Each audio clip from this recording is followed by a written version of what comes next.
Morning, everyone. It's good to be here with you once again.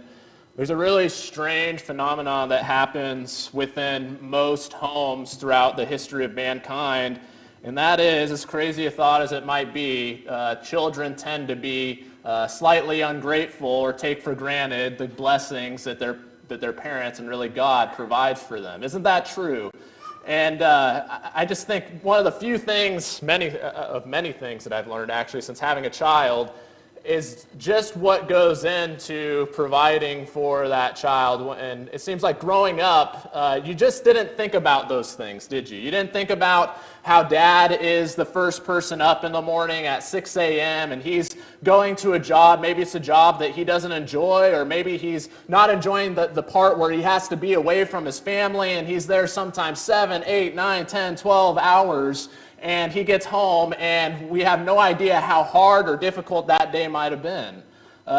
When you have a child, you realize just how hard it is as well, I mean, just as the husband, to be a mother. I see my wife and the energy that she puts into raising this human being that is constantly holding on and clinging to her and wanting to be around her constantly. And it just becomes something that's very enlightening when we reflect on our own childhoods and when we realize, wow, the energy I'm putting into this, the energy that my spouse is putting into this, is the same energy that was put into it by my parents to raise me. And it's humbling. But it seems like the more lavish a lifestyle a child has, the more that they take it for granted. That if one of their friends across the street has a toy that they don't have, it doesn't matter if that child has 10 toys that child doesn't have. They want the toy that they don't have. And that's kind of a silly example, but I think that in a way we don't really grow out of this. We see this in other contexts. I think right now, not to make a political point, but you're seeing this divide in our nation, I think between people of my generation and younger, and those of the older generation who, the older generation has a greater appreciation for our country, for the freedoms that we enjoy, for the riches that we enjoy. I look at my grandpa Lowell, and he was born in 1931, and he was raised by parents that survived the Great Depression. He was raised in a very poor family. They were not well off by any means. And I remember him telling us the story about the first time he went over to his girlfriend's house, who eventually became his wife. And he was so impressed and actually intimidated by how rich that she was, because when he walked into her house, he could tell that she was just living in another world than he was, because she had running water inside her house. It wasn't that long ago that it was just normal not to have those amenities. And so, as you would expect, my grandpa was the type of person who, he had plenty of money, but he didn't really have any need to spend it, because he was just happier with less, because he understood how valuable things just as simple as running water are. Or to be able to turn on the tap and have hot water instantly come out of it. When you go through difficulties, or when you see the other side of things and understand just what went into providing the things that we enjoy, you begin to gain a greater appreciation. I think the same thing works with the gospel, doesn't it? We're trained these days to ask ourselves, because we all kind of have a selfish streak in us, that before we commit to anything, we want to understand what the terms are, right? And we want to understand, we ask the question and contemplate, maybe without saying the words, what's in it for me? And so as a result, we come to church or we join clubs, and the main thing that we're thinking about is, what am I getting out of this? And so no wonder we take those things for granted, because we forget to contemplate what went into providing us the great blessings that we have. In Ephesians chapter 1, it talks about how we have been given every spiritual blessing. Not some spiritual blessings, but Paul actually tells us every spiritual blessing in the heavenly places in Jesus Christ. Whatever the spiritual equivalent is of gold and silver, of fortune and glory, he says that you have every spiritual riches, every spiritual blessing in Jesus Christ. And yet, how many people take Jesus for granted? How many of us take for granted, even as Christians who have obeyed the gospel, how many of us take our faith, our community, our relationship with God for granted? We've been given everything through Jesus Christ. That's why I think it's helpful to kind of contemplate this question this morning, and every once in a while to ask ourselves and reflect upon not simply what's in it for me. Because we see and we read passages and we talk every Sunday, it seems, about what's in it for us, and there is a great deal in it for us when it comes to the gospel. But sometimes what we need to reflect upon is what exactly went into it for me. And a lot of times we think about Jesus and we think about just what exactly took place on the cross, but we forget that the whole life of Jesus was really a tragic one if you're looking at it through a worldly perspective, wasn't it? Recently, there's a man named Jordan Peterson, who I'm sure a lot of you are familiar with. He's kind of become a little bit of a political commentator, but he was an ex-professor of philosophy. He's not a Christian, but he's kind of flirted with the idea of becoming a Christian for some time. And he was being interviewed on a podcast, and he has respect for the biblical texts, and so he had this to say about the life of Jesus. He said, "You cannot write a more tragic story. It is impossible. It's an aggregation of everything people are afraid of. There was no death more painful than crucifixion. That's why the Romans invented it. You know what's coming. Plus, your best friend betrayed you. Plus, your people turned against you. Plus, they're led by a tyrant who doubts truth.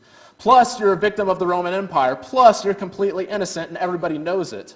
Plus, they choose a criminal to be released from this experience instead of you, even though they know he's a criminal and you're innocent. And you're young, and you've done no wrong, and all you've done is help people." I think there's a lot of truth to what he says, that when you look at the life of Jesus and you take the data points before you even get to the cross, all the things that led to the cross make for a very tragic story. And if you just take one of those things that happened to Jesus and we go through them, sometimes they are enough to crush us.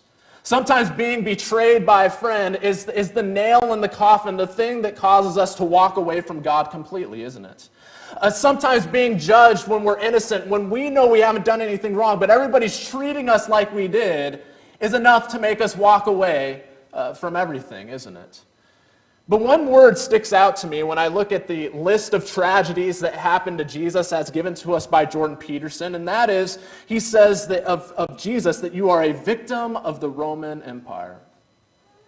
I think that word victim resonates with a lot of people. And it seems like in our nation right now, in this cultural moment, people are almost competing with one another to prove who is the bigger victim, right? And we see this coming from all different sides. And I know a lot of you are thinking of people on the opposite side of the aisle who have this victim mindset. But if we think about it, we're all kind of guilty of this, aren't we? And you see people claiming to be victims from all sorts of different angles. Some people claim to be victims of the political establishment. When you think about it, that's kind of a very popular claim these days, that people claim sometimes to be victims of social injustice or systemic racism. But then on the right side of the aisle, you have people that believe there is corruption in the highest places of government. And I think that when you boil down those claims, some of them are going to be more valid than others. And my point isn't to dismiss them out of hand, but what I want to start off is by having us recognize that Jesus suffered at the hands of the political establishment of that day, didn't he? That when you look at Jesus, it wasn't just close friends that betrayed him. But ultimately, he was brought before the Roman governor, the man that represented the government, the world power of that day. He stands before Pontius Pilate, and Pontius Pilate, he's questioning the crowd. And he's beginning to piece together and see that this is not a man who's actually guilty of something that is worthy of death. Certainly not crucifixion, which was the worst way that you could die during that day. And yet Pontius Pilate, as he's noticing these things and he's beginning to recognize clues that maybe Jesus is innocent, and he has suspicions, and he's kind of looking for ways out of it and to avoid being the one who makes the decision. Ultimately, the crowds are shouting and they're yelling at him, asking and pleading with him to crucify Jesus, to deliver him over to be crucified. Even though Pontius Pilate sees all the clues, he recognizes the evidence, questions Jesus himself, and really finds him committing no wrong that he can come up with.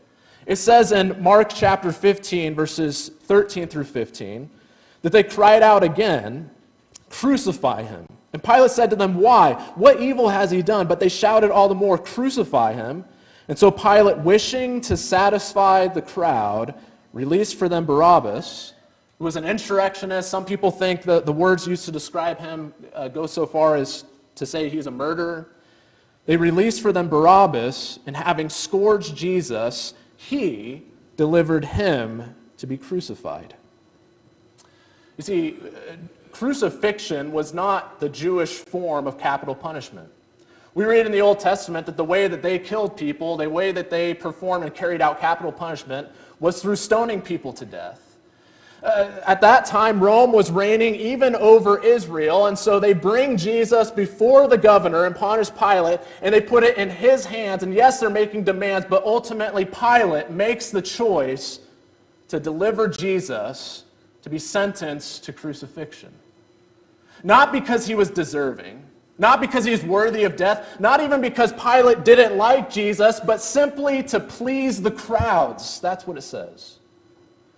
We complain about corruption in high places of government. Some people complain about corruption. It's the very foundation that our nation was built upon. And maybe they're right. In fact, they're probably inevitably right. It wouldn't be the first time that that has been the case. But we also aren't the first ones to suffer from the political establishment. We're not the first ones to suffer injustice at the hands of political figures, and we see that Jesus suffered much more than we probably ever will. He was an innocent man. Everybody knew he was innocent. Pilate, I think, knew that he was innocent, and he still delivered Jesus over to be crucified in order to please the crowds. But something that might resonate with us a lot more, it's not unusual for people to claim, and their biggest gripe with Christianity, to be God's own people. That if you talk to people about why they're no longer Christians, it's not unusual for somebody to say, the reason I'm not a Christian is because of Christians. Because I've been mistreated by those people, because I've been unfairly treated, I've been judged, I've been, whatever, you name it, I've been bullied. I've been persecuted by God's people. But when you look at Jesus, it's not just Pilate's fault that he ends up being crucified. It's not just at the hands of the political establishment that Jesus suffers, but Jesus even suffers at the hands of the religious establishment of that day. Indeed, you can see in Mark chapter 15 again, where Jesus is standing trial there, and it says in verse 1 that as soon as it was morning, the chief priests held a consultation with the elders and the scribes and the whole council. And they bound Jesus and led him away and delivered him over to Pilate. And Pilate asked him, "Are you the king of the Jews?" And he answered, "You've said so." And then verse 3 says, the chief priests accused him of many things. In Mark 15 and verse 11, it says that as I think the Jews are starting to see there's a chance Pilate will let this guy go, it says in Mark 15 and verse 11 that the chief priests stirred up the crowd to have him release for them Barabbas instead. There are many people who lament the hypocrisy of God's people.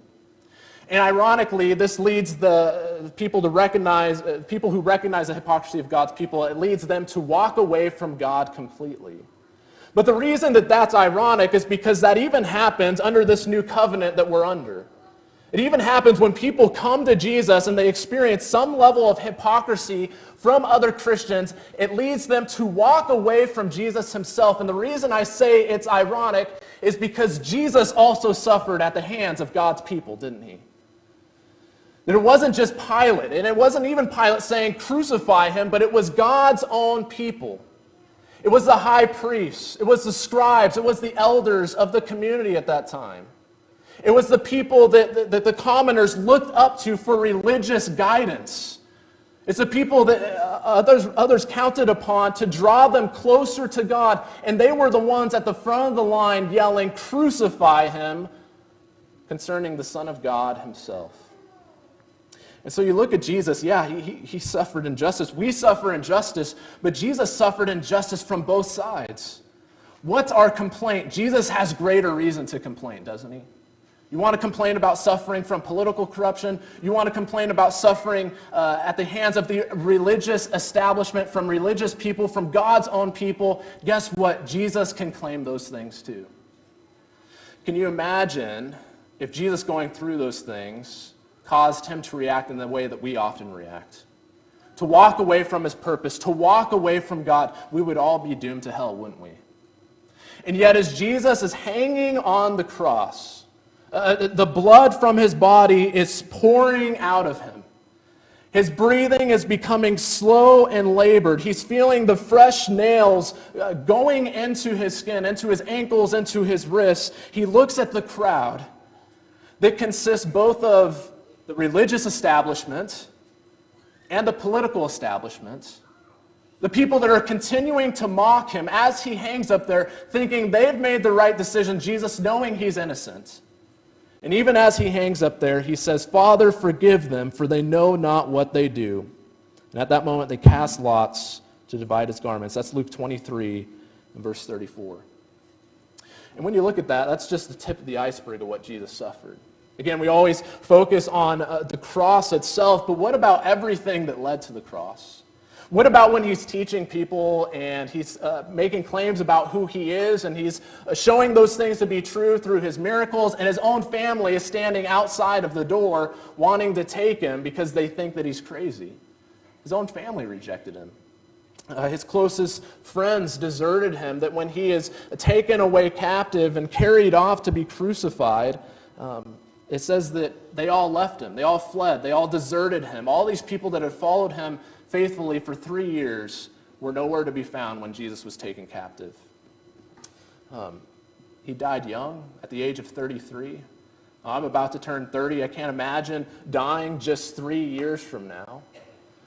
Every single tragic storyline that could happen to somebody happened in the life of Jesus. He didn't experience the things that you and I look at as being the most fulfilling things in life, things like getting married or having a family or having a successful business. He was here and he was about his Father's business. He came here, he accomplished the work that the Father sent him to do, and he went to God to be with him in heaven. But then we also contemplate what went into his death as well. That's what went into his life. But again, what about what went into his death? And I know that a lot of you have heard these things before, but I think it's helpful for us to just come back to them and understand what exactly it was that Jesus suffered that day that he was nailed to the cross. For starters, Jesus, when he put together all the accounts, he hung on the cross for a total of approximately 6 hours. I remember when I was going to public school for the first time, because I was homeschooled, and it was kind of, you get done when your work's done, which was a lot shorter than a public school day. And the average public school day is about 6 hours long, and I remember going to school for the first time for 6 hours every single day, and I felt like it just droned on and on and on. But think about that as an analogy. Think about the time that you spent during a day at school and how long those days seemed to you as you sat through mathematics, as you went to recess, as you had lunch, as you goofed off with your friends. And imagine, rather than going through those things on a 6 hour day, that you're hanging and suffering from a cross for 6 straight hours. But the suffering began before he was nailed to the cross, even before he was delivered to Pilate. He had, at this time, gone a long period of time without food or water, likely didn't sleep overnight. He's being walked miles as he's going back and forth between prisons and trials. But in Matthew 26 and verse 67, as the scribes and elders and the chief priests are questioning him, that ends in verse 67 where it says, they spit in his face and struck him and slapped him. Notice there's 2 different words there. It says that they struck him and they slapped him. And so you imagine Jesus being brought before Pilate, and he's already beat up. You sometimes have probably seen boxing matches and highlights and how the guys look after they're done. And these are guys that are able to brace for the punches. These are people that get grazed by the other guy wearing these big cushion gloves. And Jesus, while he's being blindfolded, is being struck, being punched, being slapped, has no chance to brace for it. And meanwhile, they're mocking him, saying, "Prophesy to us, who hit you?" And so he stands before Pilate, probably having puffy eyes, having a face and body that's already bruised. And then when he stands before Pilate, and he's delivered to be crucified, in Matthew 26, or 27, verse 26, it says, they released for them Barabbas, and having scourged Jesus, delivered him to be crucified. That idea of being scourged is a very specific one. One person talks about it. There's a quote, and it says, "A man to be flogged or scourged was stripped of his clothes and his hands tied to a post above his head. He was then whipped across the shoulders, back, buttocks, thighs, and legs. As the scourging proceeds, the heavy leather whips produce first superficial cuts, then deeper damage to underlying tissues. Bleeding becomes severe when not only capillaries and veins are cut, but also arteries and the underlying muscles.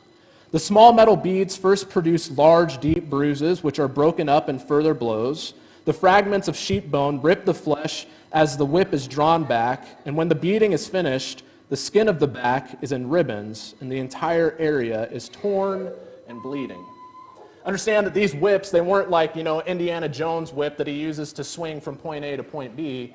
These were whips that were designed to inflict as much pain as possible. They were designed not only to hurt you upon contact, but to hurt you when you're pulling the whip away. At the end of them, as that quote says, they had tied to them these little metal beads, and you can imagine the damage that causes.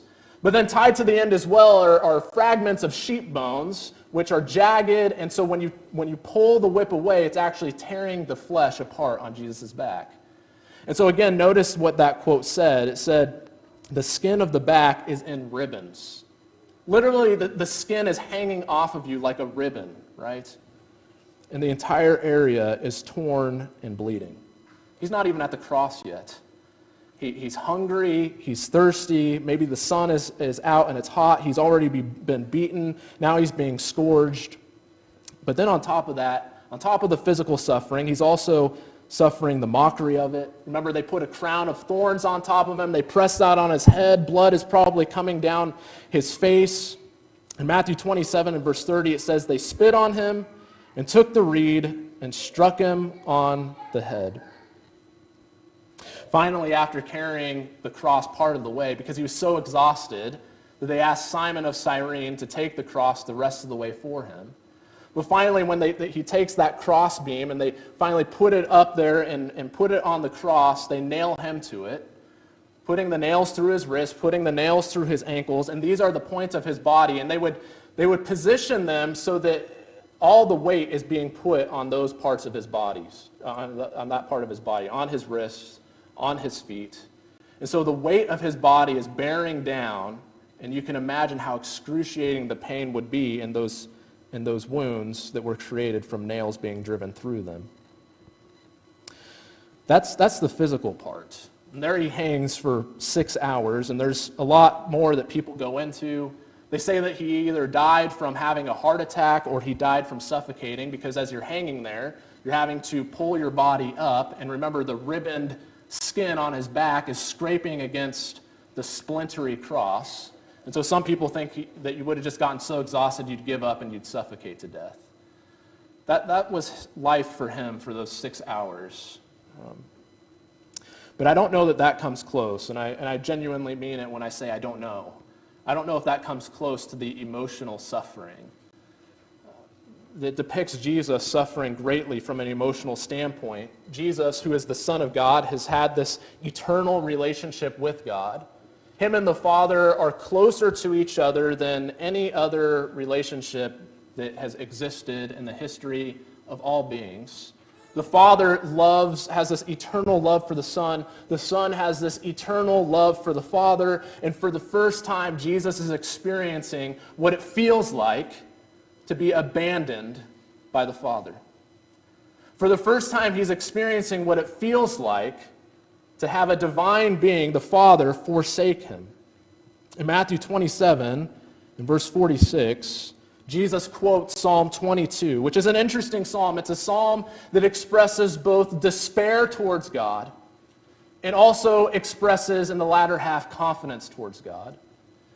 But Jesus quotes the first part of Psalm 22 in Matthew 27, verse 46, where it says, "About the 9th hour, Jesus cried out with a loud voice, saying, 'Eli, Eli, lama sabachthani?' That is, my God, why have you forsaken me?"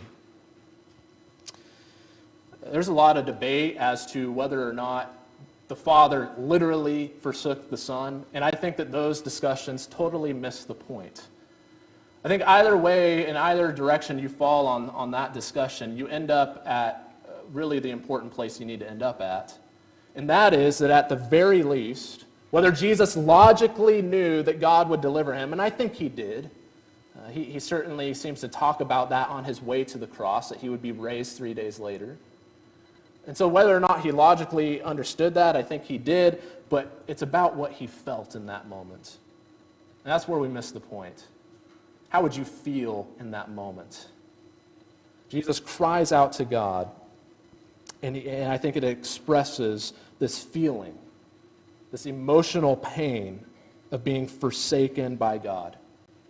As he cries out to God, and the 10,000 angels don't come, and he suffers there until he breathes his last and says, "It is finished, and into your hands I entrust my spirit." Have you ever felt like God has turned his back on you? Have you ever felt like God's face is turned away from you? As though his graciousness has been withdrawn from you? As though your cries go up into the sky, or you're laying on your back in your bed and you're crying out to God and you just feel like the prayer bounces off the ceiling and hits you right back, like it doesn't reach him. Christianity offers something very unique. We see Jesus not just somebody that we can relate to because he suffered at the hands of people, because he suffered at the hands of the political and religious establishments of those days, but we also have a God that offers something unique as we see Jesus also knows what it feels like to feel forsaken by God, to feel unheard, to go through suffering and not be spared from it. Jesus knows how that feels. And I think it also says something about what the Father sacrificed that day. Of course, Jesus, we always talk about him, but what about the Father as his Son, his only begotten Son, is crying out to him? In one place, a person said, this is a paraphrase, I tried to find the quote, but it's one that's kind of stuck with me. It said, "The Father paid the price when he answered the Son with silence." Somebody that you love, if they were crying to you for help, you were the only one that can save them, how hard would it be to not answer those cries for help? That's what the Father endured that day. And so I don't think we can pretend to know exactly what's taking place between the Father and the Son, but what I want us to understand is that there is something profound taking place there, that only they fully understand. And I think that it gives us comfort in enduring the times where we feel forsaken. But I think what makes all this extremely and even more profound is when you realize that this was all part of a plan. And we know that this was a part of a plan because we read prophecies that were written hundreds of years before Jesus ever came. But we also know it was a plan because we have scriptures in the New Testament that just explicitly tell us that this is the plan. And so in Acts 2, in verse 23 through 24, Peter is preaching a sermon about Jesus, and he says, "This Jesus delivered up according to the definite plan and foreknowledge of men, of the high priest, of Pilate." No, Jesus was delivered up according to the definite plan and foreknowledge of God. Now, they're still to be blamed for it. He says, "You crucified and killed by the hands of lawless men." But he says, God raised him up. See, all this was according to plan. And it wasn't a plan that Jesus was ignorant of. It's not as though we read about the cross and we see Jesus suffering circumstances that he just accidentally found himself in. It's not as though his life ended in a way that he just absolutely did not see coming. None of those things are true. In fact, in Matthew 20, verses 17 through 19, Jesus is telling his disciples exactly what's going to happen before he ever reaches Jerusalem. It says Jesus was going up to Jerusalem, and he took the 12 disciples aside, and on the way he said to them, "See, we're going up to Jerusalem, and the Son of Man will be delivered over to the chief priests and scribes, and they will condemn him to death, and deliver him over to the Gentiles to be mocked and flogged and crucified, and he will be raised the third day." We have to understand something, and we have to be very clear about something. Jesus was not merely brought to the cross. It's not as though he endured circumstances that were a surprise to him, or that his life ended in a way he didn't expect. Jesus was not brought to Jerusalem. Jesus, it says in the text, went to Jerusalem. He went up to Jerusalem. Jesus was not brought to the cross. Jesus went to the cross. Think about that. One of the worst ways in human history that you could die. Something that I'm sure when people are hanging up there, for example, the two thieves next to him, are wishing as they're hanging, as they're suffering, I imagine that they're thinking things like, I wish I had never been born. We say those things sometimes, don't we? And we say them because we know what the facts are. We know that we didn't have a choice to be born. What's amazing is that Jesus had a choice. What's amazing is Jesus knew what was going to happen before he was born. An event that would have caused many of us to wish we'd never been born is the reason that Jesus came to earth to begin with. And so this involves not just him suffering, him dying, him suffering at the hands of people, but it also involves Jesus making a choice, the Father making a choice, a willingness to endure this tremendous suffering that we can only begin to wrap our minds around. And I think with that, it's worth asking ourselves, what have we put into it? What have we put into it? We always ask ourselves, what do I get out of it? Again, imagine if Jesus asked that question. I think a better question is, what have we put into it? We read all throughout the Bible that the thing we put into this story, number one, is the reason. Had it not been for us, had it not been for our sinfulness, had it not been for the fact that each of us have gone astray to our own way, Jesus would never have to come and do this. And so 2 Corinthians 5 and verse 21 says, for our sake, he made him to be sin who knew no sin, so that in him we might become the righteousness of God. And so we provide the reason. That's what we put into it. And now what we can put into it is the response. In Romans chapter 6, verses 25 through 27, if you turn with me there, Romans chapter 6, I think that's what Paul gets at, that the reason these things happened, and this is really what the whole Bible is about, is the sacrifice, but the resurrection of Jesus.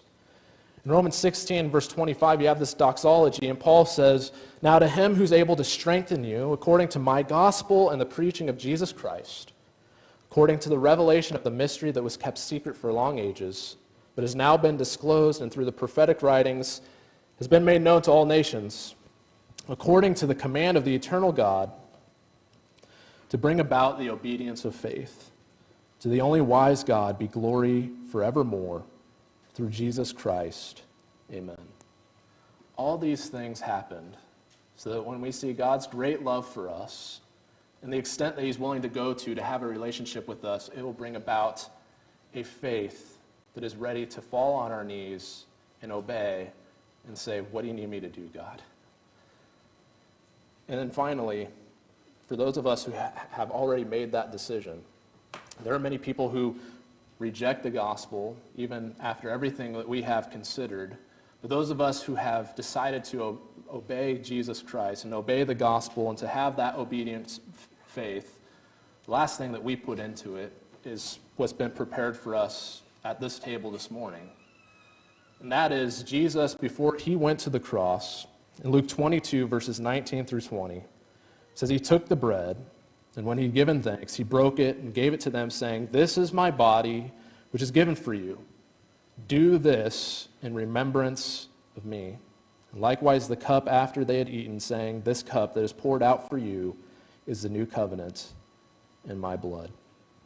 After we say a prayer, David's going to lead us in a song, number 158, Nailed to the Cross. And after that, I think Ray will lead us in some thoughts concerning the Lord's Supper. But let's pray. Our Father in heaven, we're so grateful, and not nearly as grateful as we should be, God. We know that we take for granted these tremendous blessings that we've been given through your Son, Jesus Christ. And we know, as Paul says, that every spiritual blessing in the heavenly places has been given to us in Jesus Christ. But we know none of that is possible without what he put into it. without the life that he put into it, without the death that he put into it. And so, God, help us to remember these things, not just in this moment as we are about to partake of the supper, of the bread and the cup that represents these things, but we ask that you help us to carry these things with us in our hearts, to propel us to greater spiritual maturity and greater Christ-likeness. It's in your Son, Jesus' name we pray. Amen.